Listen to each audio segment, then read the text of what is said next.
जी महाराज जी, एक बार एक एकांतिक वार्तालाप में आपने बोला था कि अगर आप अपने शिष्यों को समाज में भेजते हैं तो वो उनको आग में झोंकने के समान होगा। परंतु महाराज जी, हम जैसे अधम जीव तो आग में ही रह रहे हैं। तो महाराज जी ऐसे आग में फिर आपको बताया कि बुखार एक ही तरह का नहीं होता है, मलेरिया डेंगू कई तरह का, लेकिन लिखा जाएगा बुखार ही, तो उसके टेबलेट भी अलग अलग होते हैं। हम उन शिष्यों को कहते हैं जिनको वैराग्य मार्ग में चलाया है, जिनको आजीवन ब्रह्मचर्य की शिक्षा, आजीवन परिग्रह रहित रहना, निरंतर भगवत चिंतन परायण रहना, किसी से किसी भी तरह का संग न होना, हम इनको किसी भी स्वार्थ की पूर्ति के लिए संसार में नहीं भेज सकते।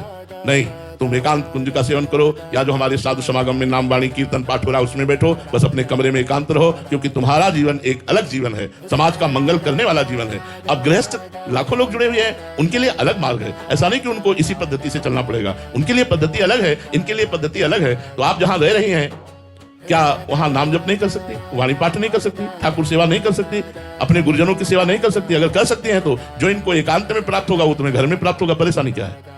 एक हम महाभारत का दृष्टांत तो सुनाते हैं।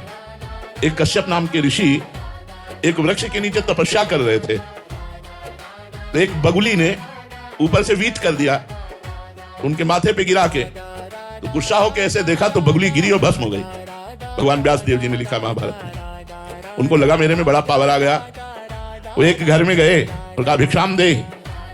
तो एक नौवधू निकली, प्रणाम किया और कहा महाराज कुछ क्षण रुको, मैं तुरंत भिक्षा लेके आती हूँ। वो भिक्षा के लिए घर में गई तो दूसरे दरवाजे से उसका पति आ गया। घर में किसी किसी में 2 दरवाजे होते हैं। उसने तुरंत पति का आदर किया, उनको ले जाकर आसन पर बैठाला, उनसे मृदु वचन बोले, जल पिलाया। जब वो स्वस्थ होकर बैठ गए तो पतिव्रता थी, उसने कहा भगवान आपके घर के दरवाजे में भिक्षुक खड़ा है, क्या उसको भिक्षा दे दें? उनका अवश्य, उससे पहले जाओ उनको भिक्षा दो। तो इतने में कुछ विलंब हो गया, वो गए, इतना लेट कैसे हो गई? तो महाराज मेरे पति देव आए थे। तो तुम जानती नहीं मैं कौन हूं? ज्यादा बोलने लगे कश्यप ऋषि। ये लिखित महाभारत की कथा है। उसने कहा महाराज मैं अपने पातिव्रत धर्म के प्रताप से मैं देख रही हूं कि तुम्हारा अंधा और बूढ़ा बाप किस तरह से क्लेश को प्राप्त हो रहा है, और तू यहां तपस्या का नाटक कर रहा है। तूने क्या वृक्ष की बगुली समझ लिया कि तुम देखोगे भस्म हो जाओगे? ये घटना किसी ने जाना ही नहीं था।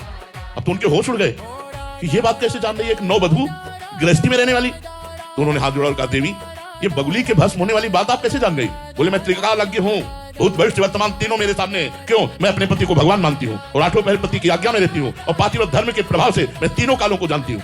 अभी तुम बच्चे हो, जाओ, अगर सच्चा ज्ञान प्राप्त करना है तो कसाई के पास जाओ, और वो मांस बेचते हैं, वो जब मांस बेचकर फुर्सत पावे तब उनसे बात करना। इनके तो होश उड़ गए कि एक घर गृहस्थी में भोग भोगने वाली स्त्री पूरा पर्चा खोल दिया। वहां गए तो देखा वो कोई 1 किलो कोई 2 किलो मांगता था, तो मांस बेच रहा।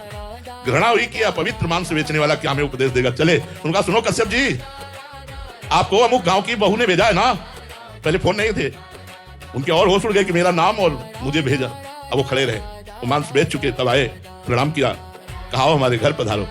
घर ले गए तो सिंहासन पर माता पिता बैठे हुए थे, उनको जाके साष्टांग दंडवत किया, और कश्यप जी से कहा आपको आश्चर्य हो रहा होगा कि मैं मलिन आचरण करने वाला हूं, मैं हिंसा नहीं करता, मैं कसाई कुल में जन्म हुआ है, तो हमारा काम है मांस बेचना। मैं अपने धर्म के अनुसार मांस बेचता हूं, और उससे जो धन आता है अपने माता पिता को भगवान मान करके सेवा करता हूं और नाम जप करता हूं। उसी के प्रभाव से तीनों कालों का हमें ज्ञान प्राप्त हो गया है। जाओ अपने पहले बूढ़े माता पिता की सेवा करो, और खूब उनको प्रसन्न करके जब उनका शरीर पूरा हो जाए या उनकी आज्ञा हो जाए तब भजन मार्ग में चलना चाहिए। तो आप ऐसा ना समझे कि गृहस्थ धर्म या गृह कार्य करने वाला भगवान को प्राप्त नहीं कर सकता। आप एक तपस्वी से भी बढ़कर निकल जाएंगे आगे, यदि आप सही आचरण में चलते हैं। तो गलत आचरण करें तो चाहे बाबा जी हो चाहे गृहस्थ, दोनों नरक जाएंगे। जरूरी थोड़ी कि भेष रख लिया तो हमारे लिए बीमा नहीं आएगा। नहीं नहीं, अगर गलत आचरण बन गए तो नरक मिलेगा। हरे शिष्य धन सोकन हरे सो गुरु गोर नरक मा परी, गुरु जी को भी नरक जाना पड़ेगा, ये सिद्धांत है। इसलिए ये कोई गृहस्थ ना सोचे कि मैं गृहस्थ होकर भगवत प्राप्ति नहीं कर सकता। बहुत अच्छे से प्राप्ति कर सकते हो, वह धर्म से चलो। हमारे 2 मार्ग हैं शास्त्र के द्वारा, एक निवृत्ति मार्ग अर्थात बाबा जी, और एक प्रवृत्ति मार्ग अर्थात गृहस्थ। दोनों से भगवत प्राप्ति खूब अच्छे ढंग से हो सकती है यदि हम अपने अपने धर्म के अनुसार चले तो। डॉक्टर राम मेहर सिंह जी गाजियाबाद से, राधा वल्लभ शहरवंश कुल। महाराज जी, करीब 2.5 वर्ष से आप में अटूट आस्था और विश्वास है। महाराज जी, मेरी उम्र 71 वर्ष की है। मैंने जीवन में कभी भी शराब, अंडा, मांस, लहसुन आदि का सेवन नहीं किया। महाराज जी, मेरी जिज्ञासा है कि आपने कहा था कि अगर युवावस्था में भजन नहीं किया तो बुढ़ापे में भजन नहीं होगा। तो महाराज जी, मेरा भला आप कैसे हो? अभ्यास करो, अभ्यास शुरू कर दो। अभी तो इतने बूढ़े नहीं हो कि बुद्धि काम नहीं कर रही, अभी बुद्धि काम कर रही है। अभी हो सकता है जबान से नाम जप करना शुरू कर दो। देखो, हम इसलिए कहते हैं कि जिसने पूरे जीवन संसार का सेवन किया, कभी सत्संग नहीं किया, शास्त्र स्वाध्याय नहीं किया, नाम जप नहीं किया, वो बुढ़ापे में क्या कर सकता है? भगवान बुढ़ापे में बैठे वही चिंतन करेगा, बहू ने ऐसा कहा, लड़के ने ऐसा किया, और नाती ऐसा है, पड़ोसी ऐसा है, वो रिश्तेदार ऐसा है, यही सब बातें बनी रहती हैं। तो इसलिए अभी चेतना है, अभी बुद्धि काम कर रही है, आप राधा राधा रटिए, आपका मंगल हो जाएगा। अगर नाम जब शुरू हो गया तो पक्का मंगल हो जाएगा। अजामिल ने अपने पुत्र के बहाने से नारायण बुलाया तो उसका मंगल हो गया। हम जानबूझकर नारायण नारायण जपेंगे तो हमारा मंगल नहीं हो जाएगा, पक्का मंगल हो। तुम नाम जपने का अभ्यास कीजिए। राहुल यादव जी, श्री हरिवंश महाराज जी। महाराज जी, जैसे महापुरुषों ने कहा है कि अगर जीव की जिज्ञासा हो तो मात्र संत के इशारे से तत्व ज्ञान प्राप्त हो सकता है। महाराज जी, हम जैसे अधम इस इशारे को कैसे समझें? वो इशारा क्या है? भैया, जब तक हृदय पवित्र नहीं होता तब तक ये इशारे विसारे कुछ काम नहीं करते। जनक जी से अष्टावक्र जी ने कहा था, मैं तुम्हें ब्रह्म ज्ञान प्राप्त करा दूंगा। घोड़े की रकाब पर पैर रखकर घोड़े पर बैठने में जितना समय लगता है, मतलब रकाब पे पैर रखा, घोड़े पे बैठ गए, कितना लगा? इतने में तुम्हें ब्रह्म बोध करा दूंगा। क्यों? तैयार भूमि है, विदेह राज है, तैयार भूमि है, ब्रह्म बोध कराने में देर थोड़ी। अब अपने लोग ब्रह्म बोध, शरीर अभिमान में पुष्ट हैं, भोगों के सुख में निमग्न है। अरे ब्रह्मबोध को ऐसे खीर समझ लिया, क्या खा लेंगे?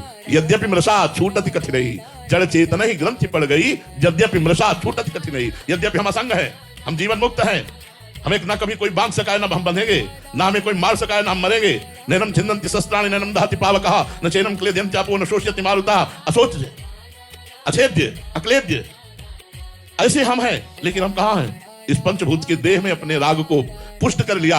अब तो मैं पुरुष हूं, मैं स्त्री हूं, अब मुझे भोग चाहिए, अब मान चाहिए, रुपया चाहिए, बस फिसल गए। अब कहां प्राप्त होने वाला है वो? अगर कभी भगवान संत समागम भी देते हैं तो हमारे अंदर आता है, संत अगर सिद्ध हो तो हमारी कामना की पूर्ति हो जाए, हम जो चाहते हैं वो पूर्ण हो जाए। लेकिन ये नहीं चाहेंगे कि हमारी चाहतों का नाश